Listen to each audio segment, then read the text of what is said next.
चलो बच्चों, जीवन में आगे बढ़ते हैं एक नए टॉपिक के साथ। चैप्टर 1 यूनिट्स एंड मेजरमेंट में आज करने वाले हम लेक्चर 4 में ये टॉपिक्स के डिस्कशन क्या है, dimensional analysis and uses of dimensional analysis.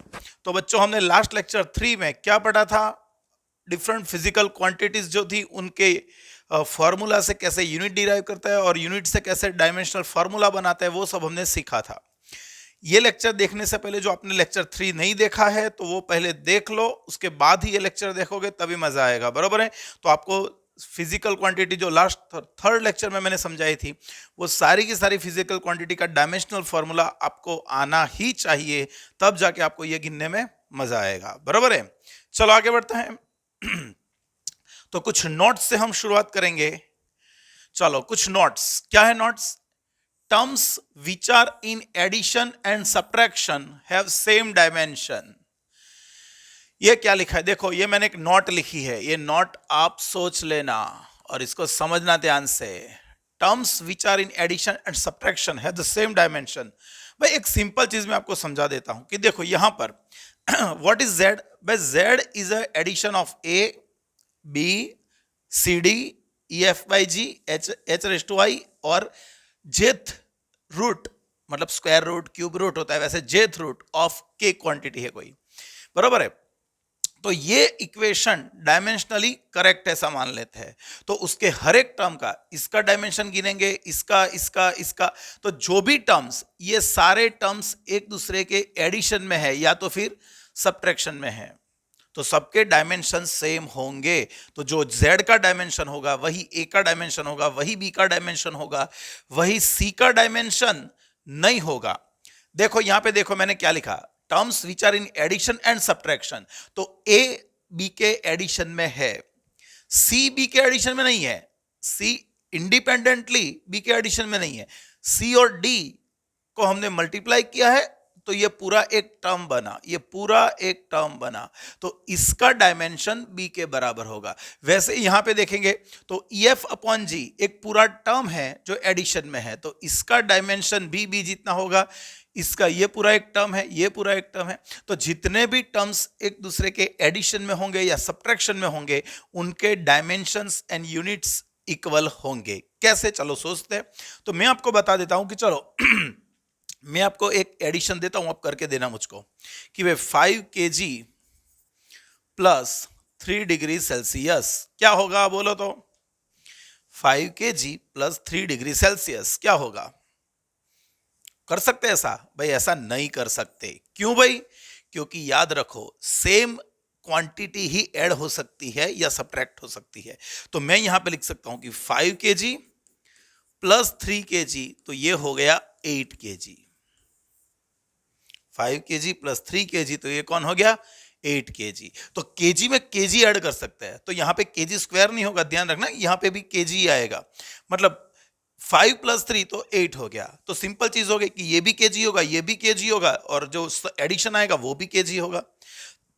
तो ये सबके डायमेंशन सेम होंगे। सिमिलरली आपको सब्ट्रैक्शन करना है तो चलो मैं कर सकता हूं, यहां पे 5 kg माइनस 3 kg, तो यहां पे लिखूंगा 2 kg। सिंपल है। तो जो टर्म्स एक दूसरे के एडिशन में होंगे, सब्ट्रैक्शन में होंगे, उनका डायमेंशन एंड यूनिट कैसा होगा? सेम होगा, राइट? हाँ, लेकिन यहां पर ए नहीं बोल सकते कि सी का जो डायमेंशन होगा वही डी का डायमेंशन होगा, क्योंकि सी डी एक दूसरे के मल्टीप्लीकेशन में है। भाई, डिफरेंट डिफरेंट जो क्वांटिटीज है उनका मल्टीप्लीकेशन प्रोडक्ट कर सकते हैं, लेकिन उनका एडिशन सब्ट्रैक्शन नहीं करते। देखो, मास के अंदर वेलोसिटी मल्टीप्लाई कर सकते हैं, लेकिन मास प्लस वेलोसिटी ऐसा नहीं बोल सकते। मास इंटू एक्सेलरेशन कर सकते हैं, मास इंटू एक्सेलरेशन, लेकिन मास प्लस एक्सेलरेशन नहीं कर सकते। मतलब टू डिफरेंट क्वांटिटी का मल्टीप्लिकेशन और डिवीजन हो सकता है, लेकिन उनका एडिशन सब्ट्रैक्शन नहीं होगा। मतलब मैंने यहां पे नोट लिखा कि those terms which are in addition और subtraction have same unit and same dimension. Clear हो गया? तो आपको ये क्लियर होना चाहिए। ये बराबर ये मतलब हर एक टर्म का डायमेंशन z के बराबर ही होगा। क्लियर? चलो आगे बढ़ते हैं। और एक नोट, और एक note, terms which are in trigonometric, logarithm, exponential and power function are unitless भाई यूनिटलेस तो नहीं बोलेंगे यार, यूनिट तो हो सकता है, ये गलत है, ये गलत है, ये गलत है। क्यों, मैं अभी समझाता हूं। तो terms which are in trigonometric logarithm exponential and power function are dimensionless। Are क्या होंगे, डायमेंशनलेस। यूनिट हो सकता है, क्यों, ये मैं अभी समझाता हूं। तो देखो, सबसे पहले हमने बात की किसकी, trigonometric function. But trigonometric function कौन कौन है, तो हमको पता है साइन होता है, कॉस होता है, टेन होता है। तो ये सबके अंदर कौन आएगा, ये सबके अंदर कौन आएगा, यहां पे थीटा आएगा। हम ट्रिगोनोमेट्रिक फंक्शन किसका देखते हैं, एंगल का। साइन 30, साइन 45, साइन 60, कॉस 60, बरोबर ना, कॉस 90। तो हम एंगल का ट्रिगोनोमेट्रिक फंक्शन देखते हैं। मतलब सिंपल हो गया कि आपने कोई ट्रिगोनोमेट्रिक फंक्शन कंसिडर किया, z is equal to tan xy।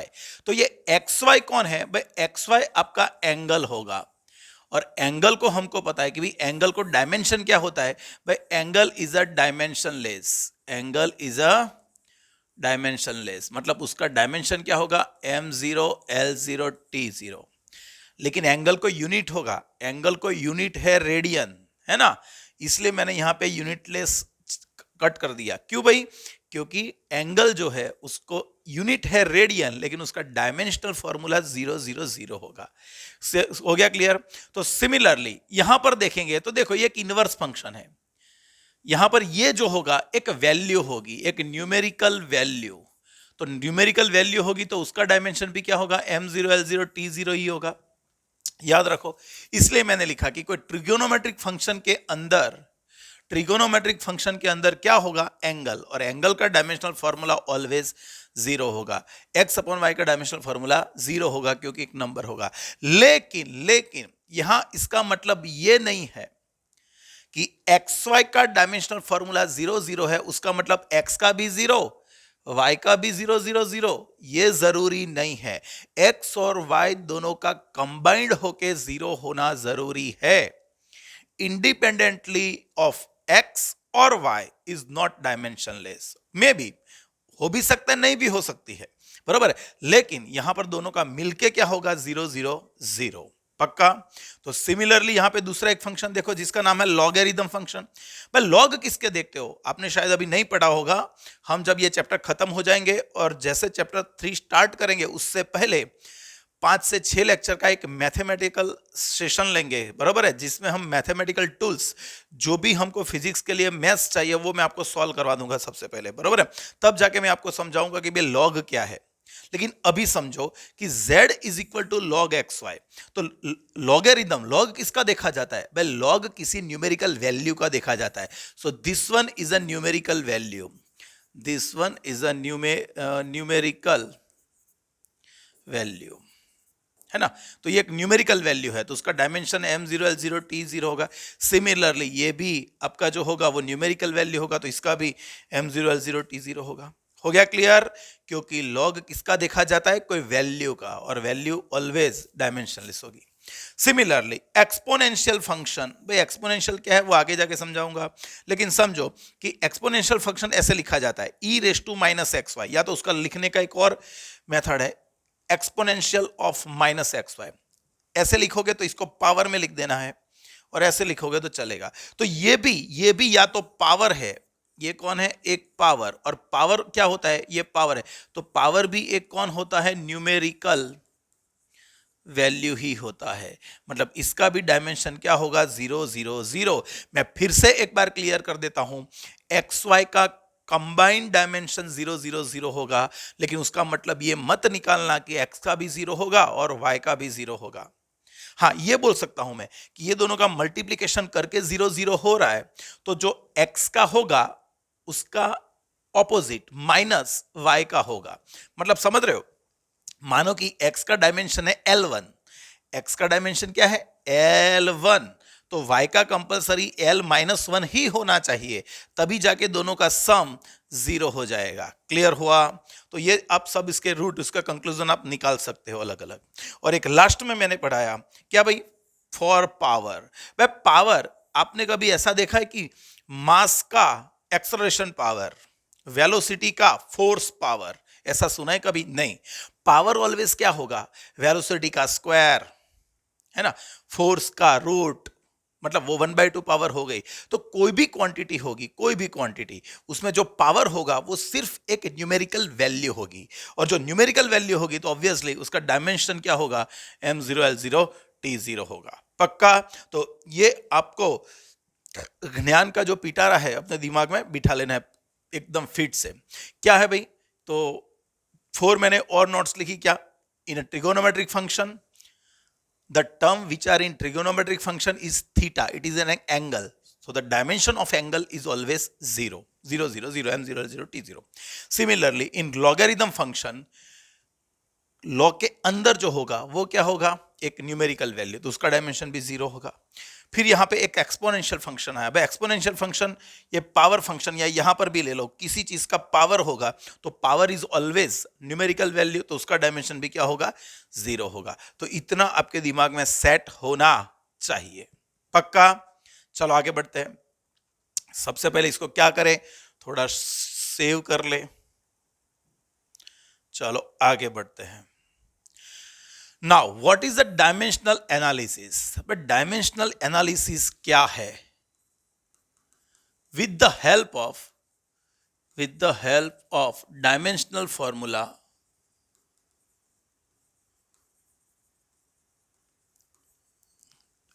method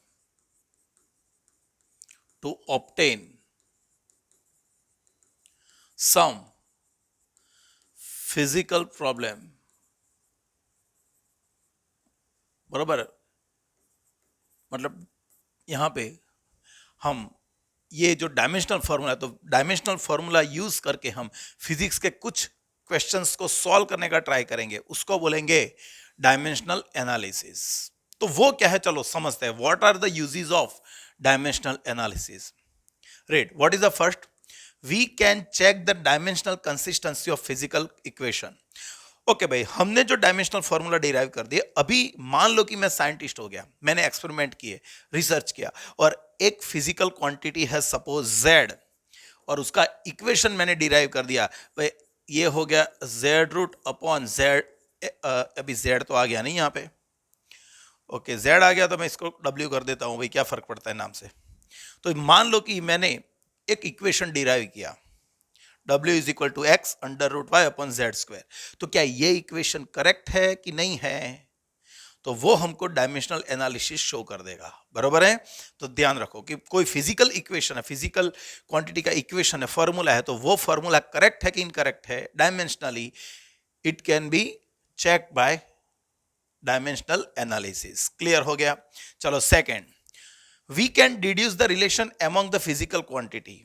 भाई देखो ये इक्वेशन फिर से आ गया कि जब मैंने ये एक्सपेरिमेंट किया तब मुझको ये पता था कि जो W क्वांटिटी है वो x पे डिपेंड करती है, y पे डिपेंड करती है, z पे डिपेंड करती है, लेकिन मुझको ये पता नहीं था कि W x के डायरेक्ट प्रोपोर्शन में है, इनवर्स प्रोपोर्शन में है।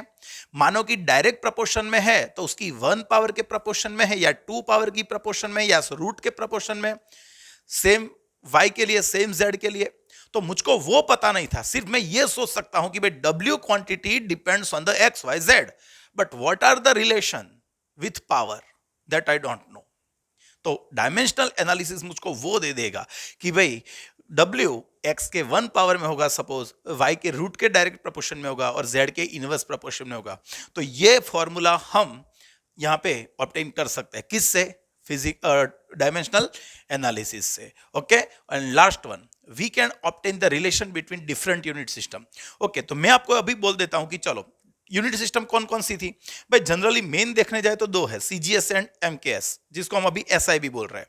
ओके, तो सीजीएस में मास का यूनिट क्या था? ग्राम है कि नहीं? एमकेएस में मास का यूनिट क्या है? किलोग्राम। और मैंने आपको रिलेशन पूछा, what is the relation between KG and gram? Easily you से 1 kilogram is equal to 1000 gram. Similarly, what is the value of 1 meter in centimeter? You will answer 1 meter is equal to 100 centimeter. Okay, तो वो तो आपको पता है, लेकिन सोचो मैंने आपको बोला कि what is the value of 1 Newton of CGS, MKS unit of force. 1 Newton is the MKS unit of force. And what is the value of 1 Newton in CGS unit? मतलब 1 न्यूटन बराबर कितने डाइन्स होंगे? 1 Newton बराबर कितने dine है वो आपको पता नहीं है अभी, है ना। वैसे ही वर्क का एम कैसे कम कौन है, जूल, लेकिन जूल मतलब कितने अर्ग, जो सीजीएस से कम है यूनिट किसका, सीजीएस यूनिट है किसका, बोलो, वर्क का, तो आपको वो भी पता नहीं है। तो डायमेंशनल एनालिसिस हमको दे देगा कि भाई दो डिफरेंट यूनिट सिस्टम के यूनिट्स के बीच का रिलेशन क्या है। हम स्टेप बाय स्टेप एक एक यूज देखते जाएंगे, बरोबर है।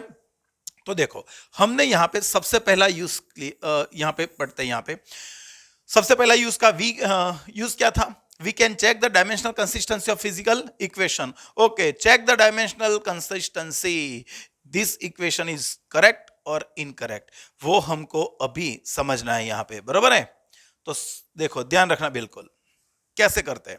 तो देखो मुझको एक इक्वेशन दिया है, pressure P is equal to rho g h, where rho is a density, g is a gravitational constant acceleration and h is a height, your depth भी बोल सकते हो।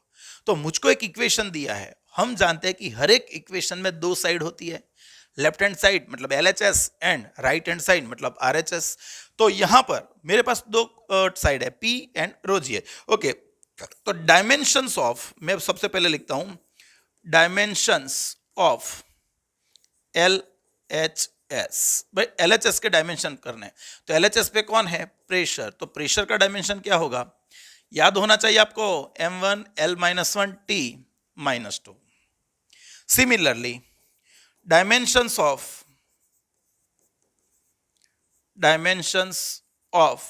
RHS, भाई RHS पे कौन है, तो RHS पे है रो जी एच। चलो इसमें रो कौन है आपको पता है, डेंसिटी, और डेंसिटी का डायमेंशन हो जाएगा M1 L-3। जी कौन है, एक्सेलरेशन, तो उसका डायमेंशन हो जाएगा L1 T -2। जो जीरो है उसको मैंने नहीं बोला है, मतलब डेंसिटी के लिए पूरा बोलना है तो ऐसे बोलेंगे M1 L-3 T0, लेकिन T0 इसलिए मैंने यहाँ पे नहीं लिखा। Similarly for acceleration M0 L1 T -2 and H is a height, it is measured in length. Okay, so L1, what is the final answer, M1, L की 1 पावर -2 पावर, तो L -1 और T -2। ओके भाई देखो LHS का dimension और RHS का dimension कैसा आ गया, इक्वल। तो हम यहाँ पे लिख सकते हैं, पे क्या लिख सकते हैं कि भाई dimension of LHS is equal to dimension of RHS, therefore equation is dimensionally, बोलो कंसिस्टेंसी क्या है उसकी, डायमेंशनली करेक्ट, इक्वेशन आपका डायमेंशनली करेक्ट आ गया, सही है, आना ही चाहिए। चलो नेक्स्ट, इसको सेव कर दे, थोड़ा आगे बढ़ते हैं, देखो ध्यान से। सेकंड इक्वेशन क्या है भाई, work W is equal to made MAD by T, where M is a mass, A is a acceleration, D is a displacement and T is a time. चलो डायमेंशन ऑफ LHS मैं लिखूंगा नहीं, अभी आपको ऐसे लिखवाता हूं, ब्रैकेट के अंदर LHS लिख दिया। भाई LHS पे कौन है, वर्क है, और वर्क का डायमेंशन हो जाएगा M1 L2 T -2, हो गया। चलो RHS पे कौन है, देखो तो ध्यान से, RHS पे कौन है भाई, RHS पे है MAD बाई T। तो M कौन है, मास, वो हो गया M1, एक्सेलरेशन हो गया L1 T -2, और डिस्प्लेसमेंट हो गया L1, और टाइम हो गया T1। चलो इसको ठीक से सिंप्लीफाई करें तो M का एक ही टर्म है, मतलब M1 आएगा, L की 1 मतलब ये हो गया L2, और T -2 नीचे 1 है, ऊपर जाएगा तो T रेज़ टू -3 हो जाएगा। तो देखो तो यहां पर वर्क का क्या फॉर्मूला आया, M1 L2 T -3, और यहां पे आया -2 M1 L2 T -2, और यहां पे आया M1 L2 T -3। So we can say that LHS का dimension is not equal to the dimension of RHS। So the equation is dimensionally, बोलो तो डायमेंशनली इनकरेक्ट, क्या है, इनकरेक्ट। क्लियर हो गया, पक्का, ओके। चलो आगे बढ़ते हैं थर्ड की ओर। What is the displacement, displacement D is given by V0T plus half AT whole square. एक इक्वेशन दिया है, where V0 is a initial velocity, A is the acceleration and T is the time। तो हमको ये check करना है कि भाई ये इक्वेशन करेक्ट है कि नहीं। तो अभी आप देख लो यहाँ पर लेफ्ट साइड पे तो एक ही टर्म है। सो LHS मैं यहाँ पे लिखता हूँ LHS का डायमेंशन, तो यहाँ पे हो गया डिस्प्लेसमेंट, और डिस्प्लेसमेंट का तो हमको पता है m0 L1 T0। लेकिन अभी बात करेंगे राइट साइड की। तो भाई राइट साइड पे देख सकते हो यहाँ पे दो टर्म्स है V0t और 1/2 AT होल स्क्वायर। और अभी हमने सबसे पहले पढ़ा terms which are in addition have same dimension, मतलब ये दोनों के डायमेंशन सेम होने चाहिए और जो भी आएंगे वो इसके बराबर भी होने चाहिए। तो मैं यहां पे लगता हूं कि भाई डायमेंशन ऑफ फर्स्ट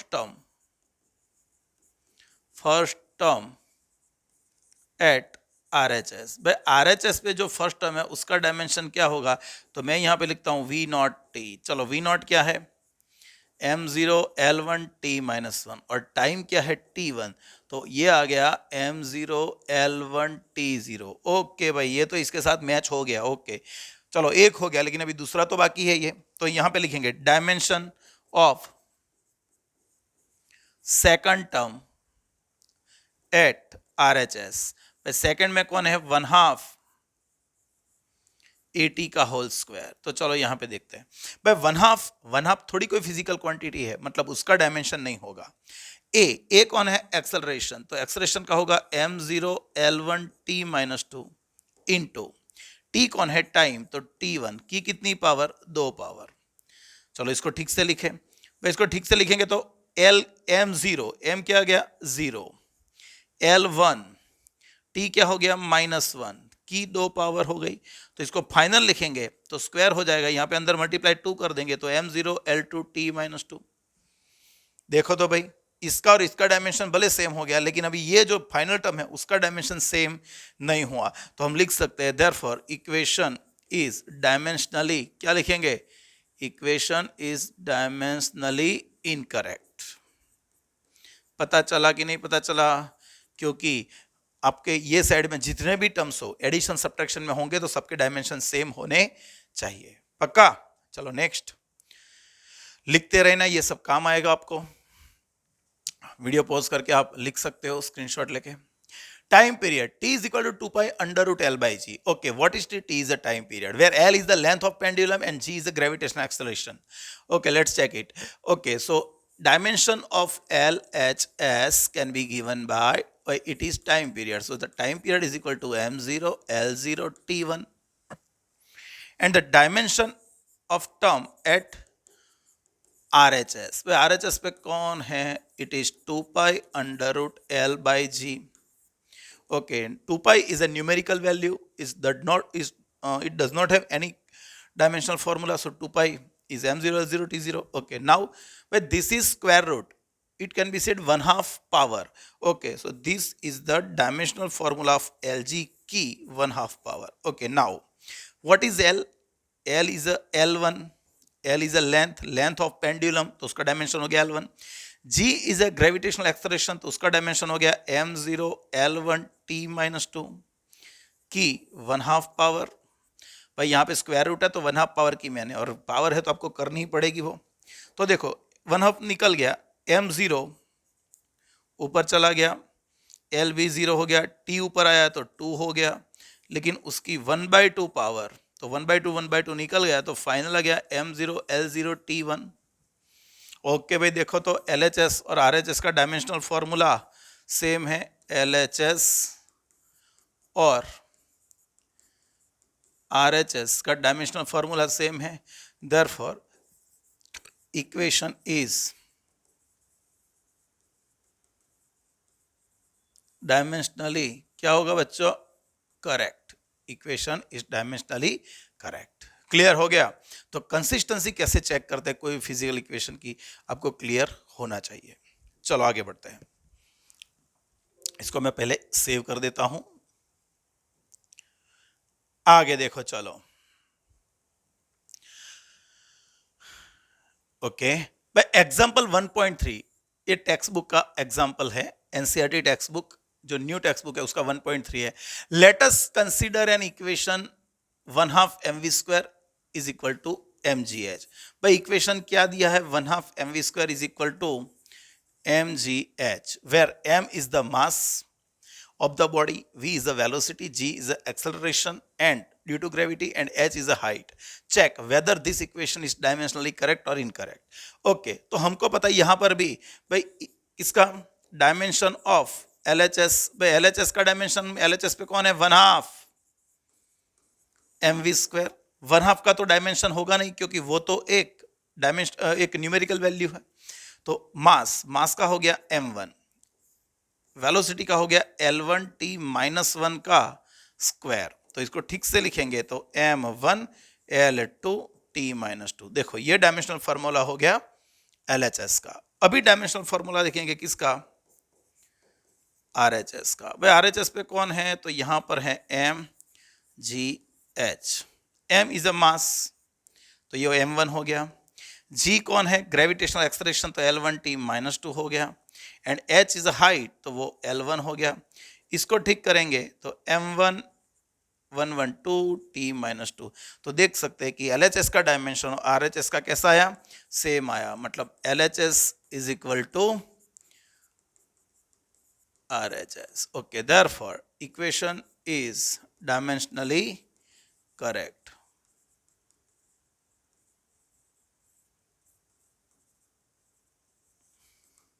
क्लियर हो गया, आना चाहिए। Next example 1.4, the SI unit of energy is joule. भाई हमको पता है कि एनर्जी, वर्क या एनर्जी का SI यूनिट क्या है, जूल। और जूल क्या होता है, फंडामेंटल यूनिट्स में kg metre square per second square. That of speed v is metre per second and acceleration a is metre per second square. Which of the formula for kinetic energy k given below can you rule out on the basis of dimensional argument. m stands for the mass of the body. तो देखो यहां पे हर एक equation में k मतलब कौन है, kinetic energy. क्या है, काइनेटिक एनर्जी। ओके, तो सबसे पहले लिखते हैं कि भाई डायमेंशनल एनर्जी की डायमेंशनल फॉर्मूला किसका, काइनेटिक एनर्जी। भाई काइनेटिक एनर्जी जो है तो उसका डायमेंशनल फॉर्मूला क्या होगा, देखो ये रहा m1 L2 t माइनस 2, आपको आना चाहिए पक्का।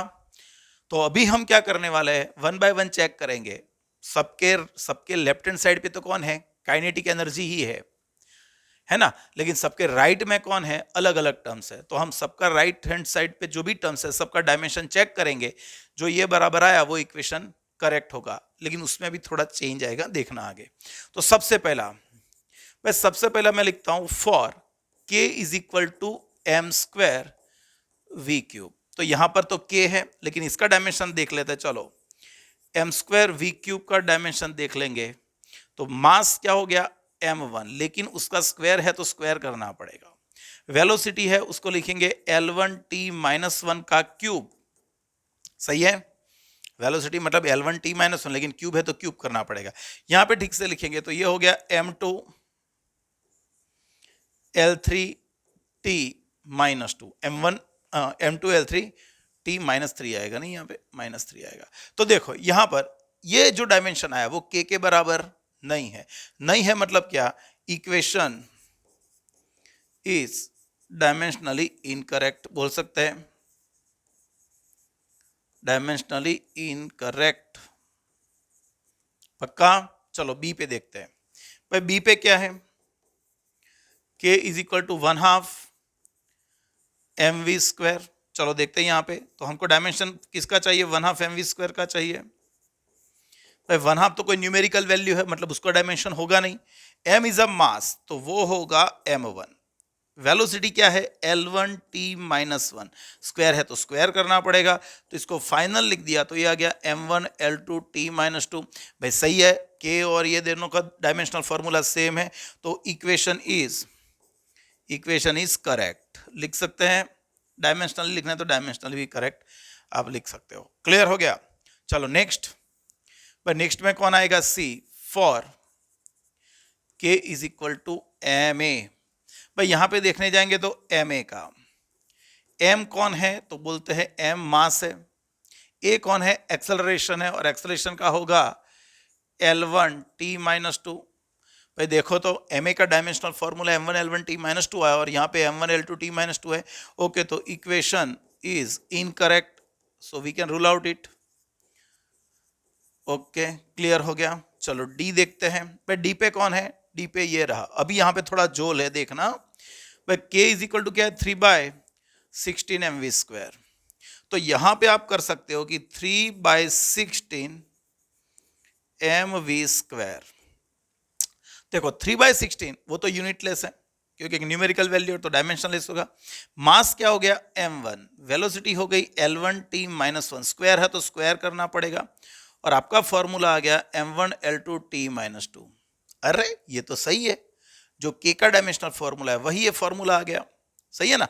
तो समझो ये इक्वेशन था और ये इक्वेशन था। देखो दोनों में mv² है, mv² है, लेकिन आगे की न्यूमेरिकल वैल्यू दोनों में डिफरेंट है। तो यहां पर भी भाई न्यूमेरिकल वैल्यू का डायमेंशनल फॉर्मूला तो हम लिखते नहीं है, वो तो 0 0 0 होगा। ऐसे यहां पर भी 0 होगा। तो डायमेंशनल फॉर्मूला वाले टर्म कौन है? m into v²। तो दोनों में सेम है। तो आप यहां पे 3/16 लोगे या 3/20 लोगे या 1/5 लोगे, सबके लिए सेम ही आएगा। तो देखो डायमेंशनल फॉर्मूला की भी, डायमेंशनल एनालिसिस की भी एक लिमिट है। क्या? तो dimensional analysis gives the relation between quantity, लेकिन जो न्यूमेरिकल रिलेशन होगा कि आगे 1/2 आएगा या 3/16 आएगा, वो हमको डायमेंशनल फॉर्मूला नहीं देगा। We have to obtain that from experiment.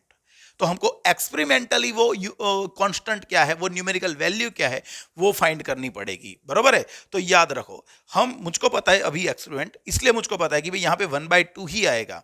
तो this equation is dimensionally correct. याद रखना, this equation is dimensionally correct, but numerically and experimentally. याद रखना, ये मैंने लिखा क्योंकि आप एक्सपेरिमेंट करोगे तो वो यूनिट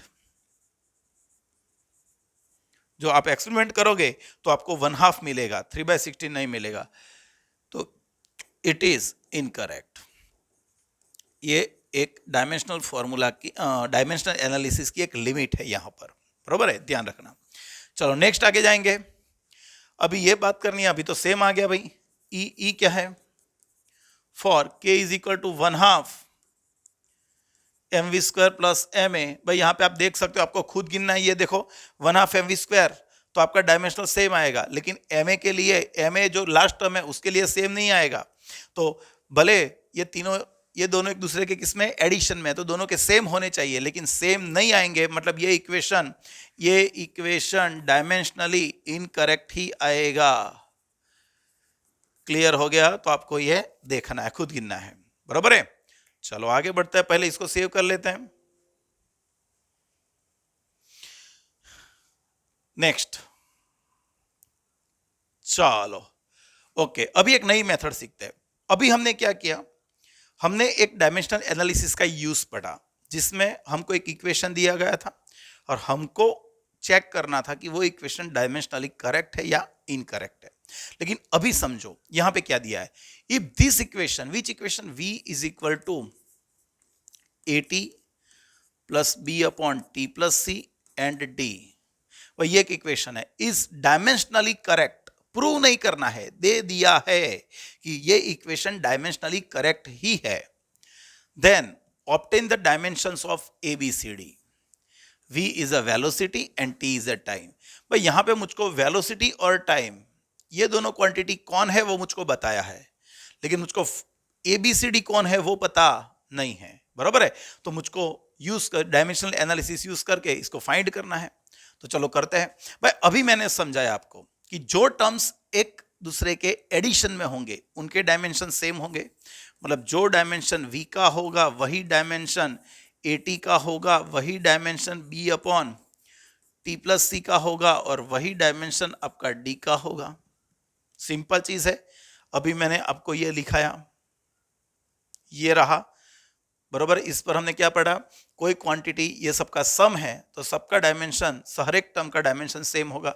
तो यहाँ पर देखते जाएंगे तो ये बराबर ये, मतलब हर एक का डायमेंशन सेम होगा। चलो सबसे पहले मुझको किसका मिल जाएगा, डी का। भाई डी का किसके बराबर होगा, तो कंपेयर करो वी के साथ, ये और ये सेम है, मतलब जो वी का होगा वो, और वी का क्या है m0 l1t माइनस 1। सिमिलरली मुझको ए का फाइंड करना है। भाई ए का फाइंड करना है तो मैं ये दोनों को कंपेयर कर दूंगा, वी का डायमेंशन और ए टी का डायमेंशन। तो ए को सब्जेक्ट बनाओ। चलो ए का डायमेंशन क्या होगा, ये टी नीचे आ जाएगा डिनोमिनेटर में। सो द न्यूमरेटर में रहेगा वी और डिनोमिनेटर में आ गया टी। हमने क्या किया, ये दोनों को कंपेयर किया और ए को सब्जेक्ट बना दिया। ओके, वेलोसिटी का डायमेंशन v कौन है, मुझको बोला है ऑलरेडी वेलोसिटी, और इसका डायमेंशन मुझको पता है l1t माइनस 1, और ये टाइम है तो उसका क्या हो जाएगा t1। तो यहाँ पे वेलोसिटी का क्या होगा l1t माइनस 1 और टाइम क्या है t1। तो आपका डायमेंशनल फॉर्मूला a का आ गया क्या, m0 l1t माइनस 2 आएगा। सिंपल चीज है। चलो आगे थर्ड। अभी बचा कौन, बी और सी। ए और डी का तो हमने फाइंड कर लिया, अभी बचा बी और सी। लेकिन इसमें थोड़ा स्मार्टली सोचो, आपको सी का डायमेंशनल फॉर्मूला डायरेक्ट मिल जाएगा। क्यों, क्योंकि आपका जो सी है वो टी के साथ एडिशन में है। सी आपका टी के साथ एडिशन में, और हमने पढ़ा कि जो टर्म्स एडिशन में होंगे वो सबके डायमेंशन सेम होंगे, मतलब जो टी का होगा वही सी का होगा। और हमको पता है कि टी का क्या होता है m0 l0 t1 पक्का, और लास्ट में फिर हमको चाहिए b का। तो चलो ये पूरे टर्म को v के साथ कंपेयर करता हूं, तो b upon t plus c का dimension is equal to v का डायमेंशन। ये पूरा टर्म सामने भेज देता हूं, तो b का dimension is equal to v का डायमेंशन और t प्लस सी का डायमेंशन। चलो वेलोसिटी का डायमेंशन क्या होगा, m0 l1t माइनस 1, और टाइम का क्या होगा, भाई यहाँ पे t1 प्लस t1 होगा तो t2 नहीं होगा, समझो। ये टाइम ये भी टाइम, तो दोनों में से किसी एक का लिखना है। 5 kg प्लस 3 kg मतलब 2 kg नहीं होता, 8 kg ही होता है। मतलब ये भी सेकंड ये भी सेकंड, तो डायमेंशन पूरे टर्म का सेकंड ही आएगा, मतलब यूनिट सेकंड ही आएगा। तो इसका डायमेंशन हम t1 ही लिखेंगे। तो m0 l1 t0। तो देखो हमको ABCD के डायमेंशन मिल गए, क्लियर हो गया। तो आपको पहले दिया था कि इक्वेशन को कंसिस्टेंसी चेक करना था, लेकिन यहां पर क्या है कि आपको ऑलरेडी दे दिया है कि भाई equation is a dimensionally correct and some quantities are given, which are they, v is a velocity, t and time, and we don't know which quantities are ABCD, और ABCD का डायमेंशनल फॉर्मूला हमको find करना है। Okay, तो हमने यहाँ पे कर दिया, क्लियर। चलो नेक्स्ट और प्रैक्टिस करते हैं, पढ़ो। If this equation is dimensionally correct, भाई इक्वेशन क्या है, p minus a upon v square, यहाँ पे है v minus b is equal to nRT। This is a correct equation. Then the obtain the dimension of AB and A by B, where P, what is the P? P is a pressure, तो उसका dimension आपको पता है m1 l-1 t-2। What is the volume? Volume, भाई volume का dimension भी आपको पता है, V कौन है वॉल्यूम, तो उसका डायमेंशन होगा m0 l3 t0, and T is a temperature, उसका डायमेंशन होगा K1 m0 l0 t0 K1 होगा, बरोबर है, ध्यान रखो यहां पे। तो देखो मुझको ए बी का चाहिए और ए बाय बी का चाहिए, ए बी का चाहिए और ए बाय बी का चाहिए।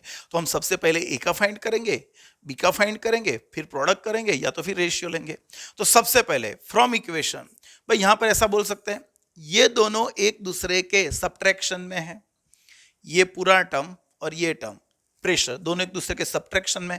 सब्ट्रैक्शन में है तो दोनों का डायमेंशन क्या होगा, सेम होगा, जो a अपॉन वी स्क्वायर का होगा वही प्रेशर का होगा। तो a को सब्जेक्ट बना देंगे तो आपका p का डायमेंशन और वी स्क्वायर सामने चला जाएगा तो वी स्क्वायर का डायमेंशन। तो a का डायमेंशन फाइंड करना है आपको, तो p is a pressure m1 l-1 t-2, और v is a volume m0 l3 t0, लेकिन स्क्वायर है तो स्क्वायर तो करना पड़ेगा।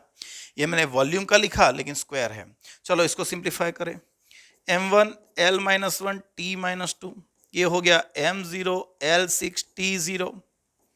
तो देखो तो यहाँ पे m1 L 5 हो गया और T -2 हो गया। ये किसका आया? A का डायमेंशन आया, बराबर है। चलो सिमिलरली हमको B का भी मिल जाएगा। भाई B जो है वो वॉल्यूम के साथ, B जो है वो वॉल्यूम के साथ सब्ट्रैक्शन में है, तो जो B का डायमेंशन होगा वो वॉल्यूम जितना ही होगा।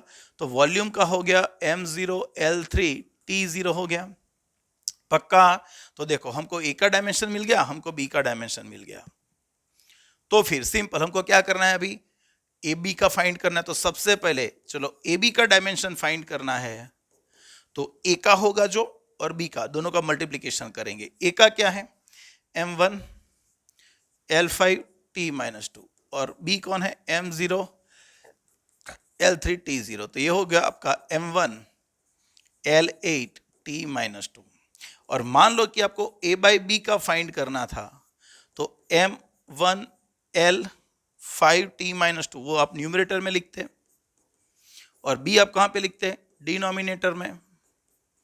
तो ये हो गया आपका m1 L2 T -2। हो गया क्लियर? तो दोनों डायमेंशनल फॉर्मूला हमको मिल गए। कैसे मेथड यूज करना है आपको आना चाहिए। चलो नेक्स्ट पढ़ो ध्यान से। If the displacement of a particle is given by this equation, देखो भाई y is equal to a sin kx plus b cos omega t, है ना। तो यहां पे x कौन है भाई? x and y are displacements, मतलब इसका डायमेंशन होगा L1, इसका भी होगा L1। t is a time, भाई t इज अ टाइम, तो उसका डायमेंशन होगा T1। Obtain the dimension of omega by के एंड a बाई बी। देखो अभी वापस जाते हैं आज के सेकंड पेज था, पीपीटी का जो सेकंड पेज था, क्या था? जो ट्रिगोनोमेट्रिक फंक्शन है उसके अंदर जो भी टर्म्स आएंगे उनके डायमेंशन क्या होंगे? 0 0 0 होंगे। जो साइन कॉस टेन के अंदर जो होंगे उनके 0 0 0 होंगे। तो यहां पर देखेंगे तो क्या आ गया? देखो तो आपका ये जो टर्म है वो ट्रिगोनोमेट्रिक फंक्शन है। तो आपका जो kx है, kx उसका डायमेंशन क्या हो जाएगा? m0 L0 T0। k का डायमेंशन क्या है वो पता नहीं है, लेकिन x is a length displacement, तो L1 हो गया वो, m0 L0 T0 हो गया। L1 को नीचे भेजोगे और नीचे से ऊपर लाओगे तो k का डायमेंशन हो जाएगा m0 L-1 T0। अभी भाई ये मैं आपको मेथड बता रहा हूं, लेकिन समझो एग्जाम में इतना लंबा लंबा करोगे क्या? नहीं, डायरेक्ट सोचो यार कि भाई kx का डायमेंशन क्या है? 0 0 0। तो उसका मतलब जो x का L1 होगा, x का डायमेंशन L1 होगा, तो k का डायमेंशन L-1 होगा, तभी दोनों का मिलके 0 0 0 होगा। ऐसा सोचने का फटाफट। ओके चलो दूसरा। सिमिलरली यहां पे ओमेगा टी जो है उसका डायमेंशन भी क्या होगा? m0 L0 T0। ओमेगा का तो पता नहीं, लेकिन t इज अ टाइम, तो ये होगा। डायरेक्ट भी सोच सकते हो कि इसका 0 0 0 है, तो जो t का T1 होगा तो इसका t -1 ही होगा। तो इसको नीचे ला के ऊपर लाओगे तो क्या हो जाएगा? m0 L0 T -1 हो जाएगा। देखो ये k मिला, ये ओमेगा मिला। तो आपको सबसे पहले चाहिए किसका? ओमेगा बाई के का। चलो ओमेगा बाई के का फाइंड करने का ट्राई करते हैं। ओमेगा बाई के, ओमेगा का क्या आया? t -1, 0 0 नहीं लिखता हूं, t -1। और k का क्या आया था? L-1। तो इसका फाइनल डायमेंशन आ गया m0 L1 T -1। चलो दूसरा बात करते हैं अभी किसका? a बाई बी का। a बाई बी का समझना ध्यान से भैया। भाई मानो कि यहां पे मुझको बोल दिया है कि जो y है वो डिस्प्लेसमेंट है, तो मैं इसका भी L1 बोल सकता हूं, इसका भी L1 बोल सकता हूं। क्यों? सोचो, ये दोनों टर्म्स एक दूसरे के एडिशन में हैं। ये जो टर्म है उसको तो डायमेंशन होगा नहीं, इसका डायमेंशन नहीं है, तो इसका जो डायमेंशन होगा वो इसके बराबर होगा। तो इसका जो L1 है तो इसका भी L1 होगा। सिमिलरली यहां पे इसका तो डायमेंशन है नहीं, तो जो B का होगा वही A का होगा, वही Y का होगा। तो A का डायमेंशन आपका L1 होगा और B का भी L1 होगा, तो आपका डायमेंशन m0 L0 T0 हो जाएगा। नहीं तो मुझको ये गिनने की भी जरूरत नहीं थी। क्यों भाई? क्योंकि मुझको पता था, भले मुझको y ना दिया होता, फिर भी मुझको पता था कि ये 0 0 0 है ये भी 0 0 0 है, तो जो ए का डायमेंशन होगा वही बी का डायमेंशन होगा, तो फिर दोनों का रेशियो लूंगा तो वो तो डायमेंशनलेस आने ही वाला है, पक्का। तो हमको क्लियर होना चाहिए ये। चलो नेक्स्ट आगे बढ़ेंगे, सेव करके आगे बढ़ जाएंगे।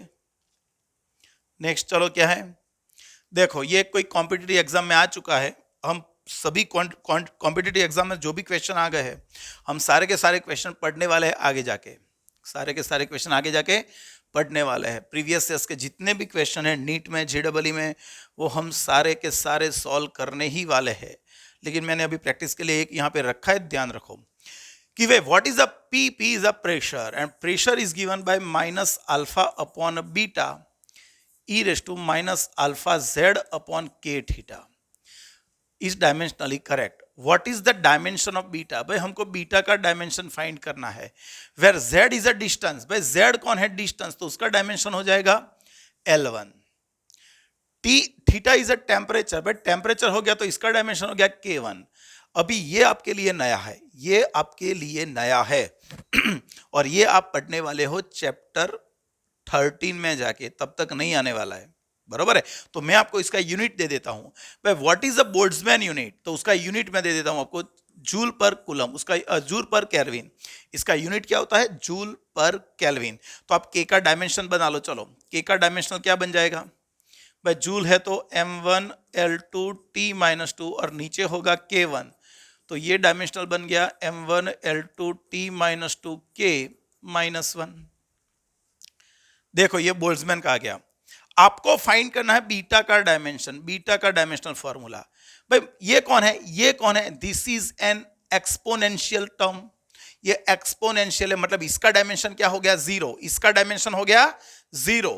जो इसका 0 हो गया तो जो पी का होगा वही डायमेंशन अल्फा अपॉन बीटा का होगा, इसका 0, तो जो भी अल्फा अपॉन बीटा का डायमेंशन होगा वही प्रेशर का होगा। तो मुझको जो प्रेशर का, जो मुझको बीटा का डायमेंशन चाहिए, बीटा का डायमेंशन चाहिए, तो बीटा को मैं यहां पे लाऊंगा, प्रेशर को नीचे ले जाऊंगा, तो अल्फा और नीचे हो गया प्रेशर, बीटा को मैं यहां पे लाया, पी को मैंने नीचे भेज दिया, तो मुझको इसका डायमेंशन चाहिए। ओके, तो प्रेशर का डायमेंशन तो मुझको पता है, भाई प्रेशर का डायमेंशन m1 L-1 T-2। अभी मुझको चाहिए अल्फा का डायमेंशन, अल्फा का, तो अल्फा का कहां से मिलेगा, तो देखो यहां पर अल्फा बीटा दोनों दो अननोन क्वांटिटीज है, लेकिन यहां पर देख लो, यहां पर ये पावर है, पावर, और हमको पता है जो पावर में होगा, पावर में कौन होगा, जो इलेक्शन जीतेगा, अरे वो पावर नहीं यार, ये तो ये पावर में होगा, तो न्यूमेरिकल वैल्यू है, तो उसका डायमेंशन क्या होगा, m0 L0 T0। तो अल्फा का डायमेंशन मुझको चाहिए, z कौन है डिस्टेंस, k का डायमेंशन क्या है, m1 L2 T-2 K-1। देखो ये मैंने किसका लिखा, k का, और थीटा, थीटा टेम्परेचर है तो उसका लिखेंगे K1, और ये हो गया m0 L0 T0। देखो ये दोनों तो कैंसल हो गए, तो यहां पर क्या होगा, अल्फा का डायमेंशन होगा, ये सामने भेज देंगे तो m1 L2 T-2 और L1 नीचे आ जाएगा, और इसका फाइनल आंसर आएगा m1 L1 T-2। पता चला, मैंने जो पावर है उसका 0 0 रखा, उसमें जो सारी क्वांटिटी नोन थी उसके मैंने डायमेंशंस रखे, तो मुझको अल्फा का डायमेंशन मिल गया। और एक बार अल्फा का मिल जाएगा तो फिर ये इक्वेशन में ये जो टर्म है उसमें अल्फा का रख देंगे m1 L1 T-2। तो देखो m1 m1 गया, T-2 T-2 गया, तो ये रह गया m0 L2 T0। ये हो गया आपका बीटा का डायमेंशन। क्लियर, पक्का आना ही चाहिए। चलो आगे बढ़ते हैं। If equation A by P is a pressure, P कौन है, pressure, A minus T square upon Bx is dimensionally correct, then what is the dimension of A upon B? भाई मुझको A upon B का dimension find करना है। P is a pressure, T is a time, X is a distance। चलो pressure का dimension क्या होगा आपको पता है, m1 L-1 T-2। टाइम का क्या होगा T1, डिस्टेंस का क्या होगा L1। मुझको ये डायमेंशन फाइंड करना है। ओके, तो देखो हम दो तरीके से ये न्यूमेरिकल गिनेंगे, दो मेथड से, एक आम जिंदगी और एक मेंटो जिंदगी। तो सबसे पहले ध्यान रखो, मैं आपको कैसे सोचते हैं वो सिखाता हूं। तो ये इक्वेशन में मैंने बोला pressure is equal to a minus T square upon b x, और आपको डायमेंशन फाइंड करना है ए बाई बी का। तो आप क्या करोगे, पहले ए का फाइंड करोगे। भाई मुझको पता है कि जो ए का होगा ना वो टी स्क्वायर के बराबर ही होगा, ए का डायमेंशन टी स्क्वायर के बराबर होगा, क्योंकि ये दोनों एक दूसरे के सब्ट्रैक्शन में है, और सब्ट्रैक्शन में डायमेंशन सेम होता है। और टी1 का टी1 और स्क्वायर है तो टी2 कर दिया मैंने। तो ये किसका मिला मुझको, ए का मिला। अभी मुझको चाहिए बी का डायमेंशन। भाई बी का डायमेंशन चाहिए तो बी का डायमेंशन क्या होगा, बी को यहां पे लाओ, इसको नीचे भेजो, तो ये हो गया A minus T square upon P X. B को मैं यहां पे लाया, पी को मैं नीचे ले गया, तो ये बना इक्वेशन, और दोनों साइड में डायमेंशन ले लिया। भाई इसका डायमेंशन क्या है, ये तो टी स्क्वायर है, टाइम का स्क्वायर मतलब T2 हो गया। P is a pressure, M1 L minus 1 T minus 2 and X is a distance L1। इसको ठीक लिख दिया तो ये हो गया M minus 1, ये T L minus 1 L1 गया, L 0 और T हो गया 4। देखो ये मैंने A का फाइंड कर लिया, ये मैंने B का फाइंड कर लिया, और अभी मुझको चाहिए A अपॉन B का डायमेंशन। तो A का क्या था, M0 L0 T2 upon M-1 L0 T4। तो देखो इसको ऊपर भेज देंगे तो M1 L0 T-2 हो जाएगा। तो ये अपॉन बी का मिला मुझको डायमेंशन, समझ रहे हो। लेकिन ये है आम जिंदगी। आपने इक्वेशन दिया था, आपने ए का फाइंड किया, बी का फाइंड किया, और फिर आपने रेशियो लिया, और आपको इनफैक्ट ए और बी का इंडिपेंडेंट डायमेंशन तो पूछा ही नहीं था, आपको तो डायरेक्ट ए अपॉन बी का ही पूछा था, समझे ना। तो कॉम्पिटिटिव एग्जाम्स में आपके पास उतना टाइम नहीं होगा, तो आपकी सोचने की जो एबिलिटी है वो आपको इंप्रूव करनी पड़ेगी। क्विक टाइम में इक्वेशन देख के पता चल जाना चाहिए। तो देखो यहाँ पे इक्वेशन क्या लिखा था, अभी यह है मेंटो जिंदगी, ये थी आम जिंदगी, अभी यह है मेंटो जिंदगी जो दिमाग की बत्ती जला दे। तो समझो यहाँ पे मुझको ए बाई बी का चाहिए, किसका, ए बाई बी का। मैं एक्स को सामने भेजता हूं तो पी एक्स हो गया, ये हो गया, बरोबर है, पी एक्स सामने भेजा, तो दोनों साइड डायमेंशन ले लो। चलो पी एक्स का डायमेंशन इज इक्वल टू, भाई इसका डायमेंशन, इसमें आप इसका डायमेंशन, भाई इसका डायमेंशन क्या, इसका टी स्क्वायर, इसका भी टी स्क्वायर, तो टी स्क्वायर लिखो या ए का डायमेंशन लिखो, क्या फर्क पड़ता है, ये दोनों सब्ट्रैक्शन में है तो दोनों का डायमेंशन सेम होगा। तो ये दोनों की जगह पे मैं एक ही डायमेंशन लिखूंगा, किसका, ए का, और नीचे कौन है, बी। तो देखो आपका वैसे ही आ गया, ए का अलग से फाइंड करने की, बी का अलग से फाइंड करने की जरूरत ही नहीं है, देखो दोनों का आ गया, रेशियो ही आ गया। तो ए अपॉन बी का फाइंड करना है आपको। सो P is a pressure M1 L-1 T-2 और डिस्टेंस है L1, तो ये हो गया M1 L0 T-2। ये है मेंटो जिंदगी जो फटाफट आ जाएगा, और ये लंबा लंबा गिनो, बराबर, जो दिमाग नहीं चल रहा है तो और क्या करे। चलो बढ़े आगे, आगे बढ़ते हैं। चलो कौन सा है अभी, ओके, टेक्स्ट बुक का एक 1 पॉइंट है भाई, ये नई टेक्स्ट बुक के अकॉर्डिंग टू ये 1.13 है, नई टेक्स्ट बुक के हिसाब से ये 1.13 है, 1.13, बरोबर है, ध्यान रखना। A famous relation is in physics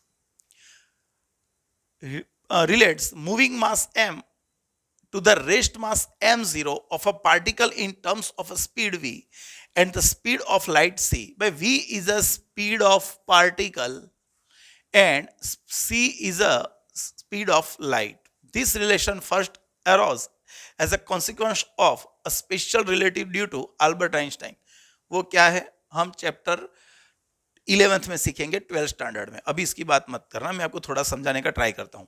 a boy recalls the relation almost correctly but forgets where to put the constant c. He writes this equation, उसने ये इक्वेशन लिखा, guess where to put the missing c। भाई समझना ध्यान से, मैं आपको बोलूंगा कि मेरा रेस्ट मास मतलब क्या, मैं मोशन नहीं कर रहा हूं तो मेरा मास है m0। In a stationary situation, the mass of particle is m0. But when body moves with some velocity, Albert Einstein gave relativity concept. What it says? When the particle moves with some velocity, its mass increases. है ना? तो जब कोई particle velocity कुछ velocity से move करने लगेगा तो उसका जो रेस्ट पे मास था उससे उसका मास ज्यादा हो जाएगा, और जब वो लाइट की स्पीड से भागने लगेगा तब उसका मास इनफाइनाइट हो जाएगा। अब ये भाई बहुत डीप कॉन्सेप्ट है, बरोबर है। एक्चुअली में इसको समझना बहुत हार्ड है, लेकिन उसका ओवरव्यू आपको मैं दूंगा जब उसका टाइम आएगा, तो बरोबर है। तो अभी क्या, तो एम भाई ये जो है मूविंग मास, एम कौन है? It is a moving mass of particle. जो कोई पार्टिकल मूव कर रहा है कितनी वेलोसिटी से? वी वेलोसिटी से। रेस्ट पे मास कितना था? m0। जो v वेलोसिटी से मूव करेगा तो उसका मास क्या था? m। और उसका रिलेशन किसने दिया था? आइंस्टाइन ने। इसका रिलेशन किसने दिया था? आइंस्टाइन ने। तो एग्जाम थी और एक स्टूडेंट वो फॉर्मूला याद करके आता है, लेकिन जब एग्जाम में लिखने बैठा तो उसने ये इक्वेशन लिखा जो गलत था। उसने याद करने की कोशिश की लेकिन वो भूल गया कि भाई सी कहाँ पे रखना है। हाँ, उसको इतना याद था, उसने रटने की उसको आदत पड़ गई थी, बराबर, लेकिन वो साथ में डायमेंशनल एनालिसिस भी पढ़ा था। हाँ भाई, याद रखना। तो उसने इक्वेशन ऐसे लिख दिया, लेकिन उसको याद आया कि भाई इक्वेशन में सी भी था। मैंने इक्वेशन भले ही ये लिखा है पर लेकिन ये करेक्ट इक्वेशन नहीं है। इक्वेशन में कोई जगह पे सी था तो उसने ये इक्वेशन लिखा, तो उसको सी कहां पे और कैसे लिखना है कि जैसे ये इक्वेशन सही बन जाए। अभी तो ये इक्वेशन गलत है। तो guess where to put the missing C. तो देखो एक सिंपल चीज समझते हैं भाई, मास का इक्वेशन क्या है? Moving mass m is equal to m0 into 1 minus v square 1/2, बराबर है। देखो समझते हैं, ये कौन है? मास। ये भी कौन है? मास। भाई ये मास, तो इसका डायमेंशन m1, इसका m1, तो कंपलसरी 1 माइनस वी स्क्वायर की 1/2 पावर, इसका डायमेंशन m0 l0 t0 ही होना चाहिए। ये मास है, ये मास है, ये दोनों मास है, तो नीचे जो भी टर्म बन रहा है उसका डायमेंशन कंपलसरी 0 ही होना चाहिए। तो 0 होने के लिए चलो इसका, भाई 1 का तो डायमेंशन 0 है, 1 का डायमेंशन तो 0 है ना। तो दो तरीके से गिन सकते हैं। 1 का डायमेंशन 0 है तो कंपलसरी इसका डायमेंशन भी 0 होना चाहिए, है ना। या तो एंटायर टर्म का डायमेंशन 0 होना चाहिए, m0 0 t0, लेकिन यहां पर तो v स्क्वायर लिखा है, और v स्क्वायर मतलब क्या? वेलोसिटी का स्क्वायर। भाई यहां पर v स्क्वायर है तो उसका डायमेंशनल फॉर्मूला क्या होगा v स्क्वायर का? भाई v स्क्वायर का डायमेंशनल फॉर्मूला होगा m1 l-1 t1 का स्क्वायर। लेकिन आपको उसको 0 कर देना है, तो एक काम करेंगे भाई, v स्क्वायर का डायमेंशनल फॉर्मूला क्या होता है? m0 l1 t-1 का स्क्वायर। तो ये तो 0 नहीं हो रहा है, m0 l2 t-2 हो रहा है। लेकिन आपको ये टर्म का डायमेंशन तो 0 ही चाहिए, तो c कहां लिखेंगे? भाई हमको पता है c is also speed. c कौन है? स्पीड है, स्पीड ऑफ लाइट, तो उसका डायमेंशन भी l1 t-1 होगा। तो कंपलसरी हम रखेंगे इसके नीचे c स्क्वायर। तो जो ये स्पीड है तो ये भी स्पीड हो जाएगी m0 l1 t-1 का स्क्वायर, तो ये भी हो जाएगा m0 l2 t-2, तो आपका ये हो गया m0 l0 t0। तो आप वो स्टूडेंट था, वो डायमेंशनल एनालिसिस पढ़ा था, तो उसने फाइंड कर दिया कि भाई ओरिजिनल इक्वेशन ये होना चाहिए m0 1 minus v square upon c square की 1/2 पावर। पता चला जो ये लिखता तो इसका डायमेंशन भले 0 0 0 है, इसका डायमेंशन 0 0 0 नहीं होता, लेकिन करेक्ट इक्वेशन करने के लिए इसका जो m0 l2 t-2 है, मतलब वेलोसिटी का स्क्वायर, तो नीचे भी वेलोसिटी या स्पीड का स्क्वायर होना चाहिए, मतलब इसने इक्वेशन करेक्ट लिखा, वी स्क्वायर के अपॉन सी स्क्वायर होना चाहिए। क्लियर हो गया? So the correct equation is this. So the correct equation m is equal to m0 upon 1 minus v square upon c square raise to 1/2। Right, चलो आगे बढ़े। Okay, तो आज का कोटा खत्म हो गया, आज का कोटा खत्म हो गया, आज इतना ही पढ़ेंगे। क्लियर हो गया? चलो बच्चों, तो आज हमने क्या सीखा? First use of dimensional analysis, we can check the consistency of any physical equation or formula, and if the equation is dimensionally correct we can find the unknown quantities dimensions, बराबर है। तो ये सब हमने आज पढ़ा। नेक्स्ट लेक्चर में आएंगे तब हम सेकंड यूज पढ़ेंगे, लेकिन सबसे पहले इसको ध्यान से देखो, दोबारा देखो, पता ना चले तो, बराबर है। जब तक पता ना चले तब तक देखते रहो, आपको लाइट होगी ही होगी। एक बार दिमाग में घुसा लो, फिर आपको ये इजी लगेगा, बराबर है। चलो, ये लेक्चर आपके फ्रेंड्स को शेयर कर सकते हो, इसको लाइक भी कर सकते हो, चैनल को और फ्रेंड्स को भी बोलो सब्सक्राइब करें, जिससे से ज्यादा लोगों तक ये पहुंच पाए। और उनको भी बोलो कि शेयर करें, कि जो बच्चे गांव में रहते हैं, रूरल एरिया में है, उनको ये सब एडवांटेज मिल पाए, बराबर है। चलो, मिलते हैं नेक्स्ट लेक्चर में, तब तक पढ़ते रहना, मेहनत करते रहना। बाय।